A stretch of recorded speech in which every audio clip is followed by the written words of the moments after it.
I want to start right in with Mike Johnson. This was the scene just yesterday. As you guys know, he's been avoiding and delaying and keeping from confirming newly elected Representative Adelita Grijalva. This is what he did. Congress and get everybody back to work. I certainly pray and hope that they will do that and they don't drag this on for political purposes. Thank you all so much. Mr. Speaker, when will you swear in Ms. Grijalva? Mike Johnson scurried his ass off like a little rat when someone asked him very directly. He even looked at the guy. Speaker Johnson, when are you going to swear in Representative Grijalva, Representative-elect Grijalva? Because, you know, he hasn't sworn her in yet. But instead, as he goes to another press conference, he keeps putting himself in front of podiums and cameras, but doesn't expect the questions to keep coming. But they kept coming. Here's his second opportunity. There was a moment earlier this year, you swore in 2 Republican members during a pro forma session. So why not swear in Adelita Grijalva, who was elected 2 weeks ago during the pro forma session? Does it have to do with her 218th signature on the discharge petition, the Epstein discharge? No, it has nothing to do with that at all. We will swear her in when everybody gets back. It's a ceremonial duty. Look, we'll schedule it, I guess, as soon as she wants. It has nothing to do with it. We're in pro forma session because there is nothing for the House to do. The House has done its job. People say, why don't you do more? Let's do more. Now you should do something. We already did something. It was passing a clean CR. Mike Johnson ignored the question because, you know, as he keeps saying, this government's been shut down. There's no way that I can actually swear her in. It's the pro forma session, as was asked there. You've done this before. You've sworn in Republicans during a pro forma session. Why not now? And of course, he skipped on by that. But again, Dummy Johnson went on TV. I guess he thought talking to Leland Vittert on News Nation was going to get him off the hook, but he was asked a lot more directly, the same question. Why won't you swear her in? Yeah. I mean, again, they're becoming experts at distraction and red herrings. This has absolutely nothing to do about Epstein. This is a scheduling matter. As soon as the Democrats vote to reopen the government, we will get back to the regular order and session of Congress, and that'll be, I'm sure, among our first orders of business is to administer the oath to the newly elected representative. This is just a matter of the schedule. In a pro forma session, no one's there in the chamber. It's literally sometimes 3 or 4 people. You have a clerk and whomever is serving as the interim speaker. They bang the gavel in, they say the pledge, and they bang the gavel out. That's it. It's just to keep Congress functioning. It's a tradition of the institution. But we'll do it right and do it in the right way as soon as everybody gets back here. I understand, and that makes perfect sense until we look back and see that there have been Republicans sworn in during pro forma sessions. So why should it be different for a Democrat?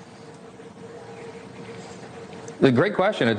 There was a unique exception made when the 2 Florida representatives were sworn in earlier this year after winning a special election. And the only reason we did that is because it was previously noticed for that date, and they flew all their families and friends in for the ceremony. So because they were here and the session got canceled, we just went ahead and did it because their families were here. That's the main purpose of it. But, so if she flies in her family, would you guys do it? She'll get the full bells and whistles. It hasn't been scheduled because we don't schedule things for pro forma.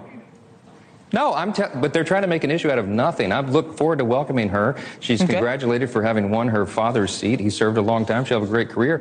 But, you know, again, these are distractions. We have to get the government open so that we can get all these regular processes working again. That's all this is. Leland did push him there. And he also even asked him, you understand how bad this looks, right, Mikey? You understand that you just did this with 2 Republicans. Oh, but they flew their families in.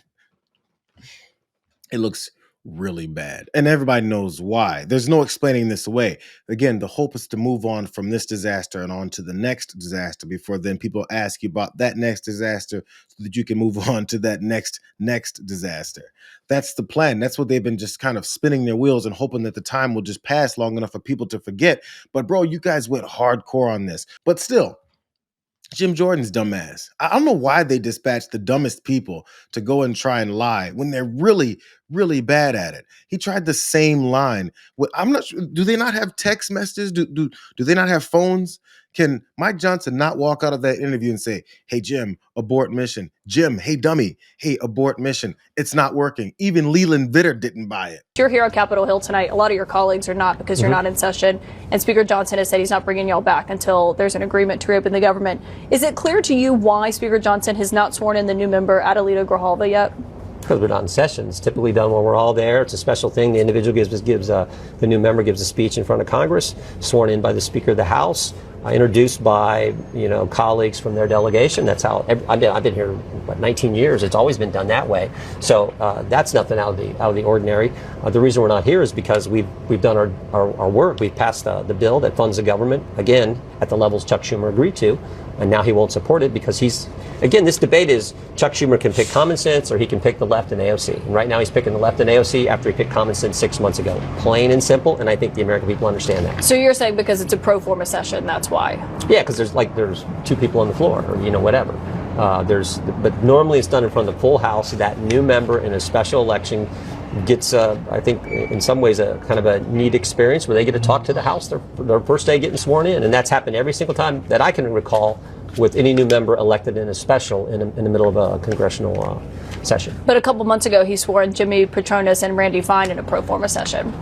I actually didn't even know that when they were sworn in, but I always remember when it happens, the delegation's up front and that person is sworn in. Well, Jim Jordan didn't remember. I didn't remember that happened, as I was just talking about how it always happens when I'm here and there's tons of people around, except for that one time when it was a couple of Republicans and we did it. I didn't remember that. So the very next question should be, so Jim, now that you didn't remember what reality and existence happened in the chamber that you work in, now that you do know, would you like to change your answer? Would you like to maybe now answer why Mike Johnson's not doing it, and if it has anything to do with the release of these files that this entire party is looking to cover up? Now that he admitted, I didn't know that. Let me just move on to the next thing. No, don't let him move on to the next thing. No, he didn't know it. So now that he knows it, what's the real answer? Do you think it has anything to do with the discharge petition and that she could be the 218th signature for the Jeffrey Epstein files? I think it's to make the clear point, we have voted to fund the government at levels all the Democrats supported, and they now won't support it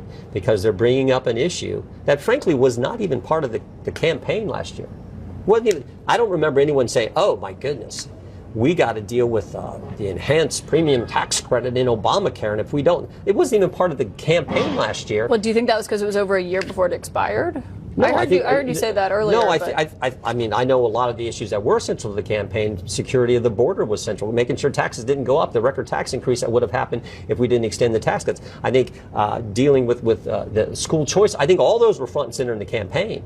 But I don't remember anyone bringing up, and certainly not in the 4th District of Ohio, I don't remember that coming up whatsoever. But now all of a sudden, even though they voted for a level to fund the government, they won't vote for it again because this issue just came out of the blue. That's not even up. That's not even expired for 3 months. We got plenty of time to talk about that and do better things in health care. So again, I just fail to see it, but it's driven by the left and what Chuck Schumer had to deal with back in March. The left is pushing him to take this, I think, ridiculous position. Listen, all Americans that are on Medicare and Medicaid, who don't have tons of money to just pay out doctors, the 5 figures for any kind of procedures off the bat. Jim Jordan, Republican leader in the House, said, we've got more important things to work on than healthcare. He just gave you a couple middle fingers to your issues and your concerns about costs for rising healthcare costs. He said, because we weren't campaigning on it, why should we talk about it now? Because they weren't campaigning on what they're going to do to destroy healthcare access in this country and the rising costs of it.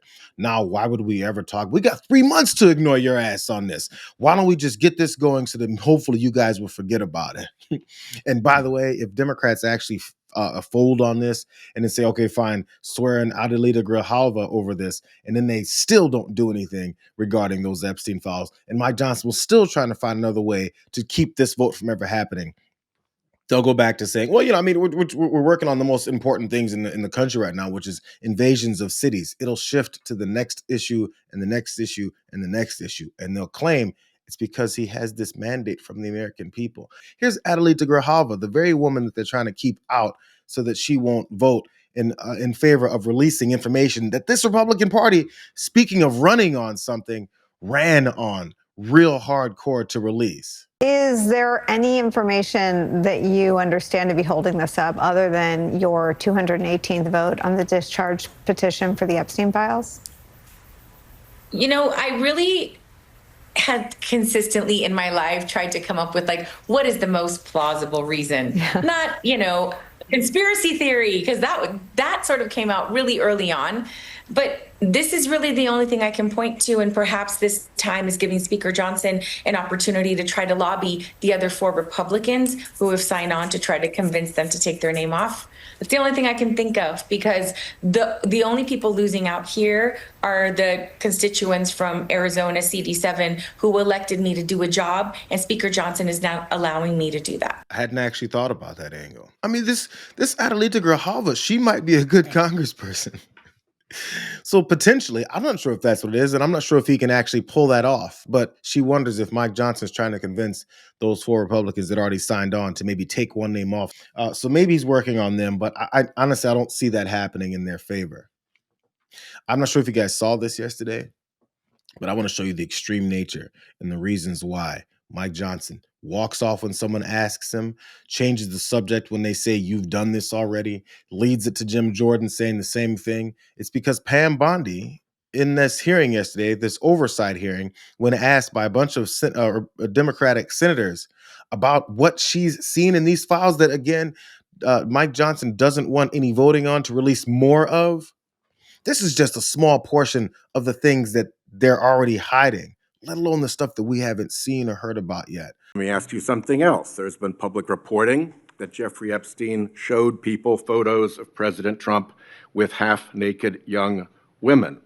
Do you know if the FBI found those photographs in their search of Jeffrey Epstein's safe or premises or otherwise? Have you seen any such thing? You know, Senator Whitehouse, you sit here and make salacious remarks, once again trying to slander President Trump left and right, when you're the one who was taking money from one of Epstein's closest confidants, I believe, I could be wrong, correct me, Reid Hoffman, who was with Jeffrey Epstein on multiple occasions. And the senator sitting right next to you tried to block the flight logs from being released.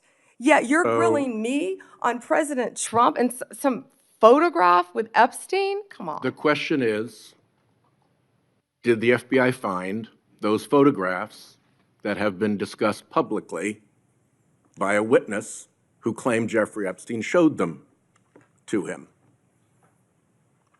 You don't know anything about that. Okay. Crickets. She goes, damn it, man, that line didn't work. I was really hoping that I could just say random things and go, come on, come on. I don't know how many of you guys watch Family Guy, but there was a point when he was lobbying, I think, for the cigarette corporation. And he said, he told all the congressmen, I mean, come on. And that's all he had to say. Like there's been so many cartoons that make fun of the way politicians try to convince other people of stuff and that it actually works. That was just one of them. In her entire session, which I want to get to more clips of soon, it was full of cartoonish moments. Oh my God. When she checked the notes, I have a whole story behind that.